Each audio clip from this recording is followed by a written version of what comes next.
I'll let you just, we're going to start. And action. Awesome. Welcome, everybody. In case you weren't sure where you are, you are Community Data Watch Friday. My name is Risha Burke, and welcome to this event. We are going to start with a land acknowledgement. So if you can just hang on for a second. Sorry. Too many things on my desk. Start sharing in a second. Oh, I'm so glad we hit start share. There we go.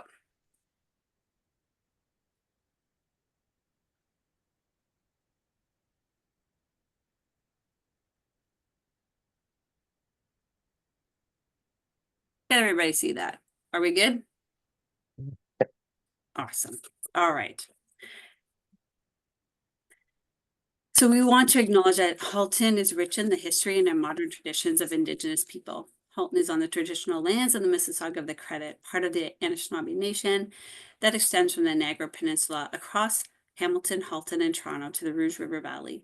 We thank the Mississauga of the Credit First Nations for sharing their traditional territory with us. We also recognize the enduring presence of Indigenous people on this land. We should just, you might want to put that into presentation mode. We can see your, notes. Thank you. How do you do that? Good. Display settings. How's that? No? Now you're good. I'm good? Yes. Perfect. Okay. No, not anymore. Not. Oh, it's Friday, ladies and gentlemen. It's Friday. Friday. Only one cup of coffee. That's good. Or better. Excellent. You're good. Thank you. Some of you have been with us before, and I've been sharing some poems from Truth, Honor, and the Way Forward 2023. And this is a book that I picked up when I was out in Tofino on Truth and Reconciliation Day this past year. And so I just wanted to share a poem, and it's written by school children, and they're part of Reserve there, which is, and they're difficult, but I think Truth and Reconciliation is hard. It's hard work and it's important work. And so here we go. This one is called Truth. The wind tiptoed through the morning, whispering the secrets it holds, reaching very few ears. It starts to howl and scream. Many stories are untold. They need to mend those sorrowful hearts. It sobs. Unmarked graves surround us from those children who didn't come back home. The wind starts to be quiet. Down and murmur. Hear the trauma that yearns to be told. Yeah, these are difficult poems, but we need to do difficult things to understand. And the trauma, obviously, for folks is real, and it endures, and it's our responsibility to meet that face on. So I just really appreciate this book.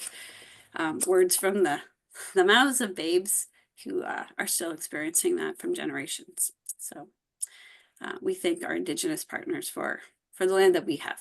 I am truly grateful. So for those of you who don't know who we are, just a really quick 2-minute elevator speech on community development in Halton. We like to say connecting is what we do. And we do that through 2 different things. One is Volunteer Halton. A quick snapshot of what Volunteer Halton does, workshop series, annual Congress coming up in November. Check our website, information up there. May 1st is when early bird registration opens. Advocacy work, National Volunteer Week. We'll talk a little bit more about that at the end if you want to stick around, and so much more. That's just a taste. QR code takes you right to Volunteer Halton's Volunteer Connector site. We are the regional organizers for this site, and this is a portal chock full of all sorts of volunteer opportunities from across the region. Many of you have postings in it, and it is a vibrant space to get connected. We also connect people to information, so we try and pay attention to important information. This is data if you joined us in January from Growing Poverty in Halton. some pretty big numbers out there. We like to pay attention to these and then tell the story about what is happening in community and connect with you all on days like today to have a conversation about what it means for change.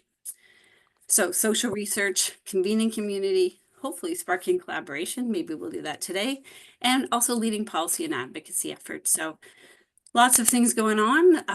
Halton survey on belonging is out there. Story project out there. Heather Kaufman, I see you and thank you for all the hard work you're doing in Halton Hills for us on that. A podcast will talk more about lots of conversations on housing and our Voice of Lived Experience initiative. An incredible project on exploring the stories of what it's like to have experienced homelessness in our community. We like to thank, of course, our main funders, the United Way of Halton and Hamilton for financial support. Congratulations. I think I see Alicia on the call today. Amazing meeting, incredible campaign last night and gala last night. Good for United Way. And also, of course, to the region and municipality of Halton for their support for our social planning work in Volunteer Halton. We also want to thank the peer reviewers who took the time to review this document. We have a research advisory committee and folks that we call on throughout the whole year to review our work before it meets your eyes. So thank you to all of you who took that time. All right, let's get on with the show in terms of household food insecurity. So household food insecurity is the inadequacy or insecure access to food because of financial constraints and continues to be affect communities across Ontario, including Halton. Why was this topic important to write about? We always like to talk about that. It was important to be able to get a snapshot of the charitable food security programs that are being used in communities as the cost of living increases, and charitable food security organizations are reporting increased and deepened need in community. We, CDH often, as you will know, is digesting and resharing information from StatsCan for you and other sources of data. But this is a primary data collection primarily. And we wanted to have local data that we can share with community to advocate for support, as well as examine new systems approaches to address the increasing need.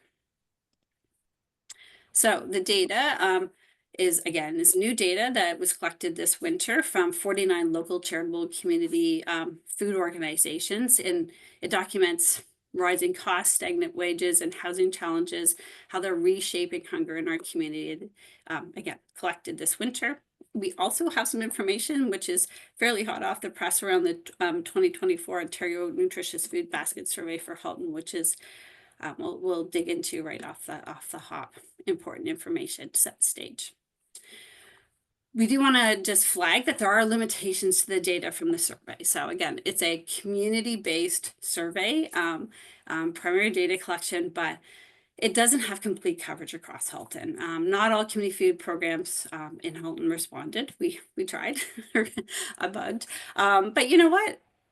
That speaks to the capacity, the things that are happening on the ground. A lot of the food security organizations are almost solely run by volunteers, and filling out a survey is a tricky thing to get to. There are several major food banks in the south and north that are missing. So the numbers are not all there. So we just want to be frank about that. So there's gaps in the gaps prevent us from having a fully comprehensive regional picture, but we think the insights provided by folks who are working frontline are really important for us to be talking about today. There isn't a standardized tracking system across organizations in Halton, and we're not untypical. There's different methods and databases that are used. Some organizations lack the structured data collection systems at all. And so, they're collecting in more rudimentary ways, but many were able to share regardless. There will be some double count issues. Many visits represents same individuals using multiple services, but we know that's part of the food security story in our community. You can't necessarily get a whole month's worth of food at a food bank in one visit. You're going to have to visit more than one program. So that's just part of the reality. So we can't accurately count unique individuals. Multiple visits reflect increasing severity of need, we think. Measurement challenges, some grassroots organizations just don't track numbers.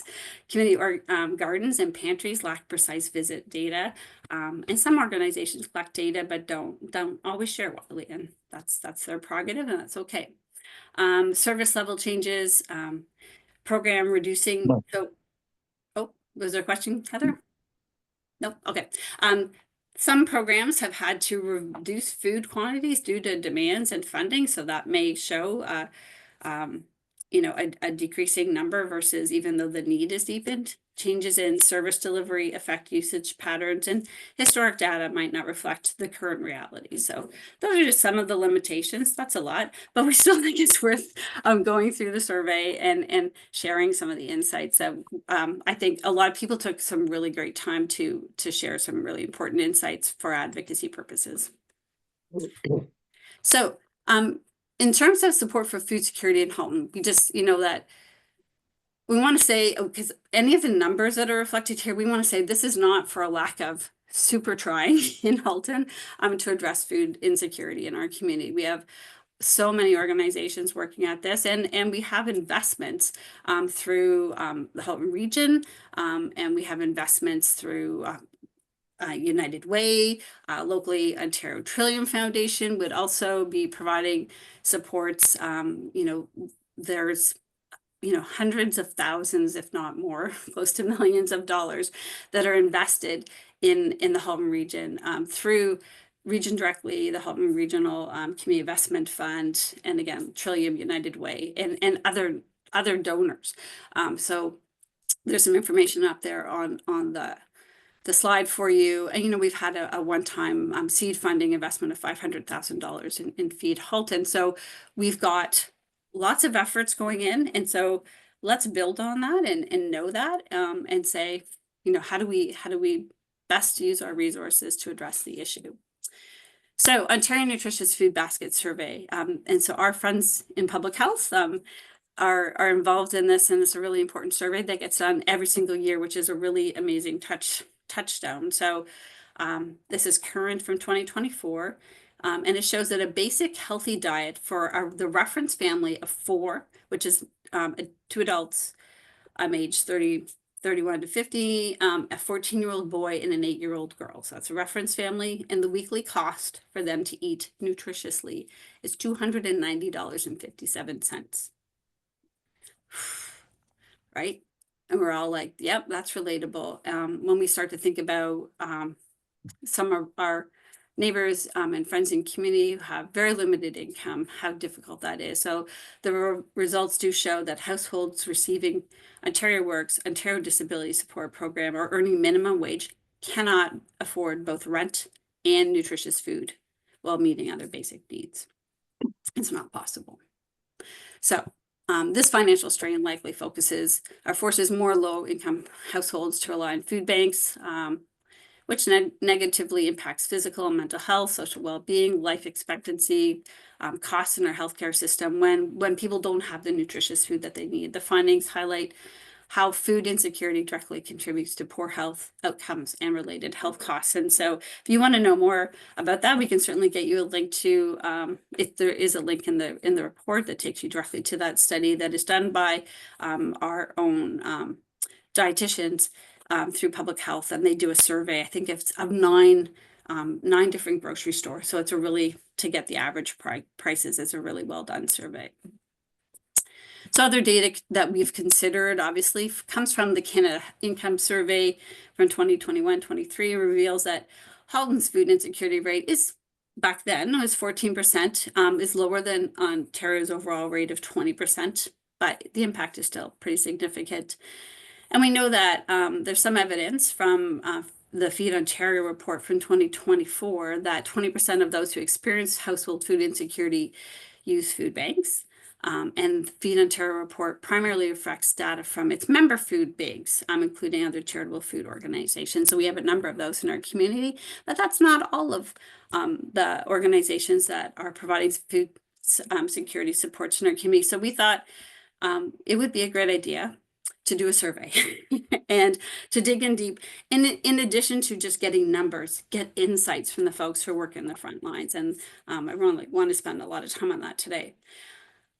So how did we get to the survey? So we talked about those limitations, but a lot of effort went into this, and we're really grateful to organizations who helped us. So we co-created the survey, and we took it to our food security action table, which is through the community safety well-being plan. And those members actually vetted it, took a whole like a chunk of their meeting to go through it and make recommendations and change. And it was great.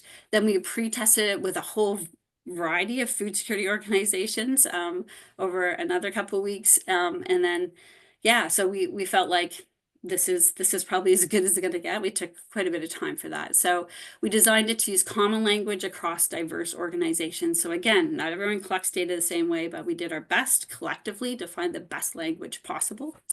And the idea was to capture key trends and create data for decision makers so that we could all be advocating. We sent it out to 102 community food programs, hunger relief organizations across the region. We gleaned those from the Halton Community Services Directory, the HIP database, yeah, sent it out, and we had a response rate of 48%. 49 organizations completed the survey. So what kinds of programs were responding? So there were organizations that had multiple food programs. Look at that, quite a large number. Have more than one thing going on at their site.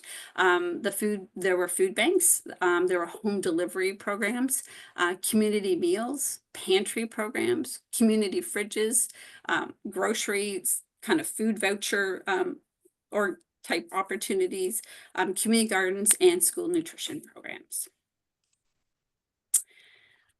Who these programs serve. So you can see the chart over to the side, table 1.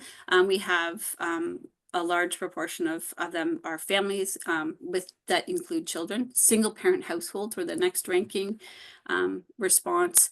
Seniors, newcomers and refugees, individuals facing homelessness, individuals with disabilities, and others. So you can see by those numbers that all of those populations are almost always tapping into the programs that are available. There were 7 other that included children. They really fell in with children in school-based programs and after-school programs, and individuals with mental health issues and children with medical issues specifically.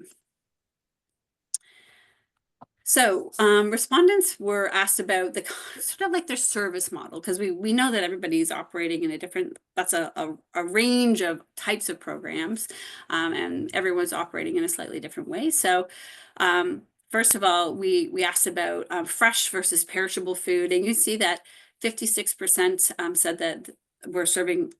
The respondents reported an average of 56% fresh food being served and 52 perishable. So lots of, fresh and perishable going out. The range in those categories were 0 to 100. So there are some organizations that are just serving fresh and some that are just serving perishable. So there was quite a range. So quite the average right in the middle. They were asked about their delivery model. So how somebody could access their program. The largest number of respondents answered the question indicating once a month at 37.5%, which were all in the category of food bank, followed by every week at 22.5% and twice a month at 17.5%. And there were 4 respondents that said 10%, saying that people could come every day.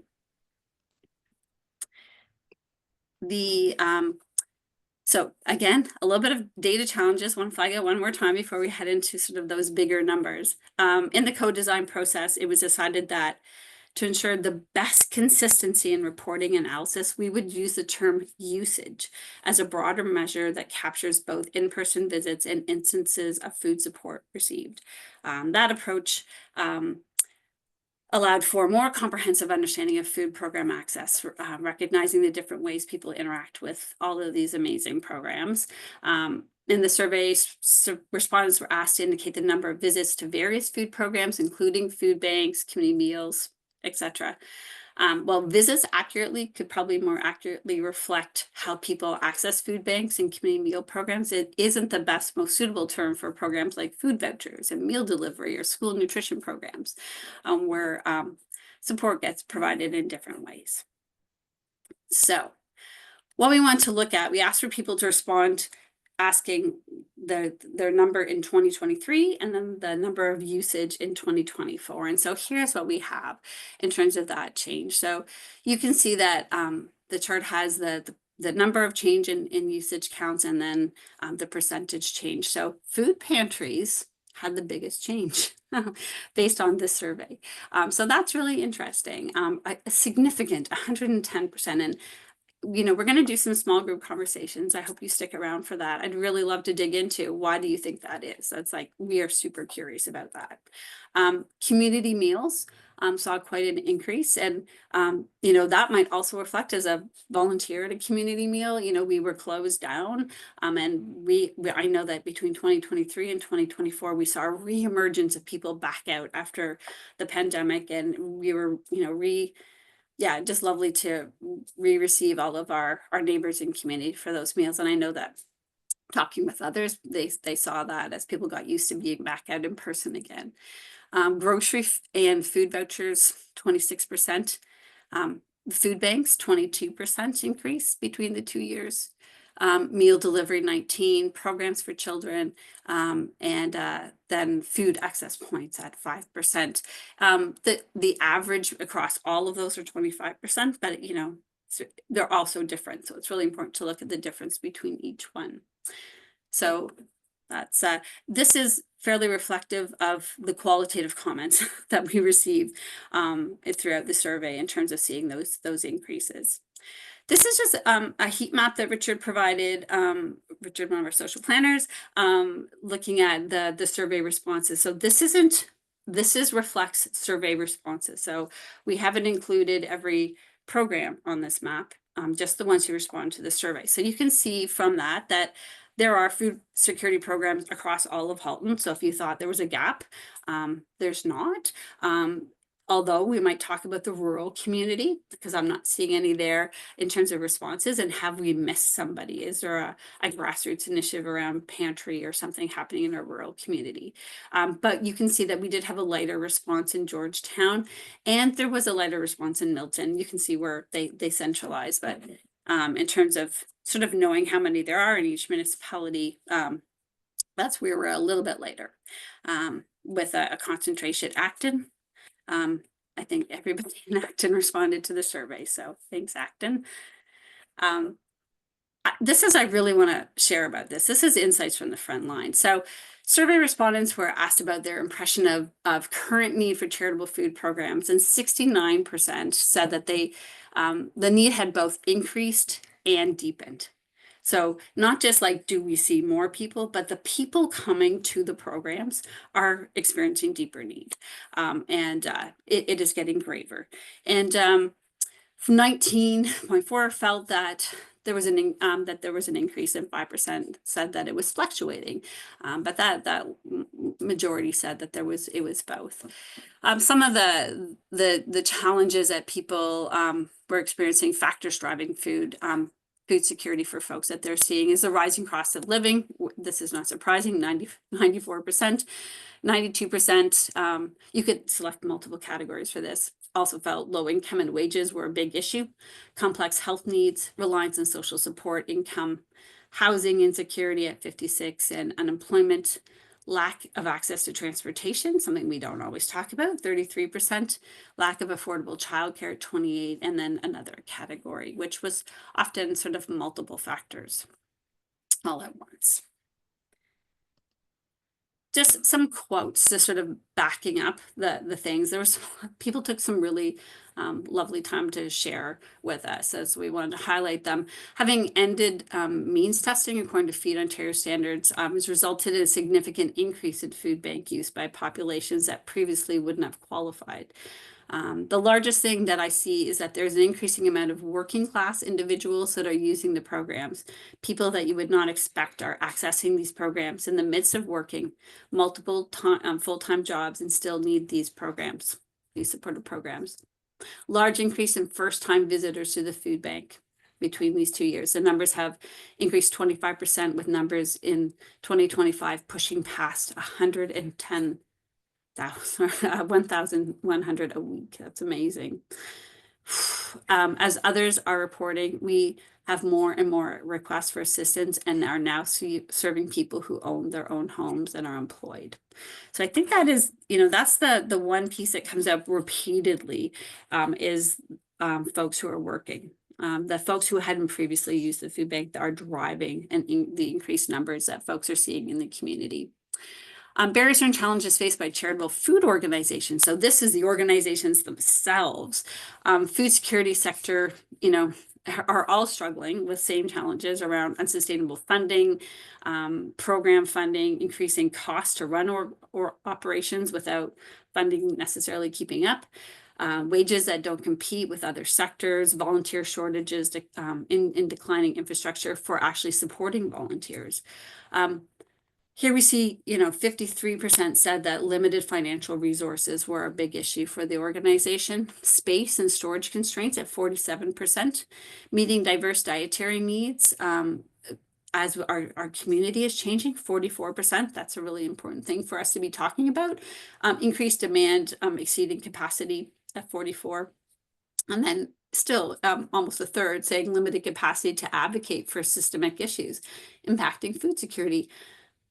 1/3. I think that's again, so many things we need to talk about collectively. Insufficient food supply, 24%. Staff or volunteer shortages, and then other limited data to resources to address and tell the story. One of the other things is that 3/4 of respondents indicated that beyond charitable food supports and services, they provide other information and supports. So this is part of that deepening need piece. So we have the most requested was housing supports. Again, probably you're not surprised.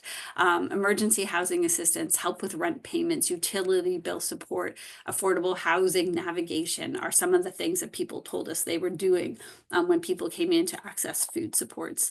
Employment and financial support, job search assistance, helping paying bills, financial guidance, navigation of community resources. We are seeing people who have never expected to need help, someone told us. People working multiple full-time jobs, homeowners, middle-class families, they're all turning to us now. Again, that's a different quote from before. We heard this multiple times.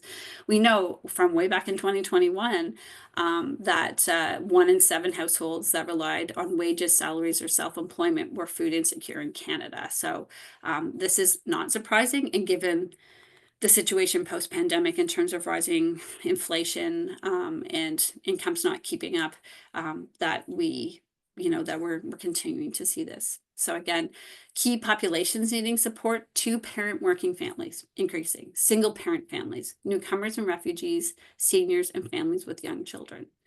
Rising number of employed people needing help, more families accessing services for the first time, increasing children without lunches at school, and growing complexity of support needs. So what folks are receiving are families who I can only imagine are really struggling with their situation, and probably taking quite a bit to ask for help or show up in those spaces. I'm sure they have been received warmly based on the folks that I know that are working in the sector. And these folks are doing everything they can to meet these very complex needs, all these social determinants of health that are showing up at the door. We did ask what's going well. I want you to know that. And so what is going well? Survey respondents highlighted several positive trends over the past 2 years. So yay for good. Increasing partnerships have strengthened food sharing networks, improved logistics, and expanding capacity. So people are responding, and they're responding collectively. So that is great. Rising food and cash donations have helped organizations meet demand. We heard a lot. Our community is generous. And that is something that people are really grateful for. Trust building within the community has fostered strong relationships between service providers and clients, and dedicated volunteers and staff teams. We may not have as many volunteers sometimes as we want, but gosh, the folks who are there are extremely dedicated, and the staff teams are solid groups of folks. We did ask about whether there was sharing with other food organizations. And so you can see that 44% distribute or share food with other organizations when they have a surplus. I've heard lots of stories of, we got a ton of rice and now we're sharing it over to here. There's no way we could possibly get it all out. Depends on, the pallet that's come in. Some 31 said we don't distribute or share with other organizations, and distributing or sharing food with other organizations is our core mandate. That was 16%. And then there was another category with some comments. So just to sort of recap a little bit, we have some organizational challenges around resource constraints, limited financial resources, short-term unsustainable funding, storage space limitations, restricted ability to scale operations, operational barriers, limited capacity for data collection, challenges in impact measurement, and difficulty telling the complete story of impact. We hope this survey helps. Support service gaps need to provide non-food support. So we've talked lots about that this morning. Housing assistance demands, mental health, employment supports. Systemic issues, interconnected challenges, income inequality, housing affordability, social isolation, physical mental health, employment instability, and then sector-wide needs around funding models and cross-sector collaboration and system-level approaches. We'd like to always finish with some calls to action for policymakers. If you're here with us today or you're watching this video, implementing guaranteed livable income policy would be something that you want to consider, some sort of policy that is around income equity. At the heart of food insecurity is income. At the heart of the housing crisis is income. So we're going to need to take some action. Index social assistance rates to inflation. Folks receiving Ontario Works have not had those rates have not changed since 2018. Invest in affordable housing and related policy impacting affordability. Finding new ways to invest in the nonprofit sector that provides sustainable funding that promotes collaboration, community-based approaches, and long-term planning for these kinds of issues in our community. For the citizens who are on this call, thank you for being here. I really appreciate it. You can support local charitable food organizations. Obviously, we've heard you already do that, and we thank you for that. But you can also be advocates for income-based policy changes. And you can get involved in community food initiatives and other advocacy opportunities. We have some opportunities coming up. And for community organizations, we need to strengthen our food sharing networks. We need to adapt food system approaches. We need to work across sectors. We need to improve data collection, and we need to take an active role in advocacy. So those are some of our suggestions. You might have more. We wanted to make sure that you knew about some things that were coming up that you could take action right away. So on April 23rd from 2 to 4, we are partnering with Food for Life and Open Doors, some of our Food Security Action Table members, and they are we're having an opportunity to inform, question, and engage candidates. We've invited candidates from across Halton to be in a dialogue around this huge issue around poverty and food insecurity in our community, and it's being hosted at Open Doors in Burlington. So there is a registration. I think Eamon's going to put that in the chat for us, that you register. Food for Life is managing all of that, and really grateful. There's some funding that came in that Food for Life got for this through the Canadian Food Centers. It's going to be a great event. Also, elections are coming up, and so what a great time to vote for food with your ballot for food security. And so we actually have this QR code here for our federal election page on our website. So if you're not sure where organizations or where the parties stand on food security, and you have to have a look. If they don't have anything, you can see our policy tracker. You can see where you fall in terms of what riding, who the candidates are in your riding, and there's some policy information there for you to look at, and also all candidates meetings that are coming up starting on Monday.